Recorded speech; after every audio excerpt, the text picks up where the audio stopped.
చెప్తాను జై శ్రీరామ్ అని నేను చెప్తాను. శ్రీరాముడు ఎవడు? మర్యాద పురుషోత్తముడు. ప్రళయం దాకా తల్లిదండ్రులను ఏ విధంగా గౌరవించాలా, భార్యతో ఏ విధంగా ఇది చెయ్యాలా, అదేవిధంగా రామరాజ్యం అంటే రామరాజ్యంలో కుక్క కూడా ఆకలితో ఉండదు. రామరాజ్యంలో ఇళ్లకు తలుపులు వేయరు, మహిళలకు పూర్తి రక్షణ, తప్పు చేసేవాడే ఉండడు. దాన్ని రామరాజ్యం అంటారు.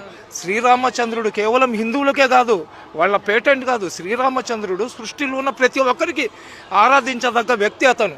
అదేవిధంగా ఎవరైతే మన పరమశివుడు దేవాది దేవుడు అంటారు, శివుడికి దేవాది దేవుడు అంటారు. రాక్షసులకు అదేవిధంగా దేవుళ్లకు యుద్ధం జరిగినప్పుడు రాక్షసుల వైపు అమృతము, అదేవిధంగా దేవుళ్ల వైపు విషం వచ్చినప్పుడు ఆ విషాన్ని అతను తాగేసి రాక్షసులను సంహరించి అమృతాన్ని దేవుళ్ళకి ఇచ్చినాడు. కాబట్టి అతనికి దేవుళ్లకు దేవుడు దేవాది దేవుడు అంటారు. పరమశివుడు కూడా తపస్సు చేస్తాడు. అతను తపస్సు ఎవరికి చేస్తాడు? ఏకేశ్వరుడికి చేస్తాడు. ఆ ఏకేశ్వరుడినే మనం అందరం వాళ్ళ బిడ్డలమే. మేము అల్లా అంటున్నాం, వాళ్ళు దేవుడు అంటున్నారు. శివుడికి భోలాశంకరుడు అంటారు, నీలకంఠేశ్వరుడు అంటారు. అదేవిధంగా మనకు ఆది దేవుడు ఎవరు? హిందువుల ఆది దేవుడు ఎవరు? గణపతి పేరు ఎత్తకుండా పూజ చేస్తే ఆ పూజ పూర్తి కాదు. అదేవిధంగా ఒక్కొక్కళ్ళు ఒక్కొక్క ఆచారాల్లో ఉంటారు.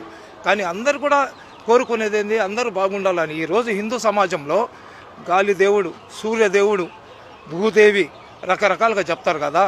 నిజంగా ఆ దేవుళ్లకు మాకు హిందువులే ఉండాలా, వేరే కులస్తులు ఉండకూడదు అనుకుంటే 10 నిమిషాలు సూర్యుడు ముస్లింల మీద టెంపరేచర్ పెంచేసాడు అనుకోండి, మేమందరం చచ్చిపోతాం. లేదా గాలి దేవుడు 10 నిమిషాలు ముస్లింలకు నేను గాలి ఇవ్వాలంటే మేమందరం చచ్చిపోతాం. ఇవన్నీ ఏంటంటే పొట్టలు పెంచుకోవడానికి మా బోటి వాళ్ళు, సాధులు, సంతులు ఏంటంటే రెచ్చగొట్టారనుకోండి జనాలు డిస్టర్బ్ అవుతారని. అలాంటిది ఏమి ఉండదండి. ఈ భూతల్లి నన్ను మోస్తుంది, వాళ్ళని మోస్తుంది. చచ్చిపోయిన తర్వాత ఈ మట్టిలో మమ్మల్ని అందరినీ కూడా కలుపుకుంటుంది. ఈ దేవుళ్ళకు లేని వివక్షత ప్రజలకు ఎందుకండి?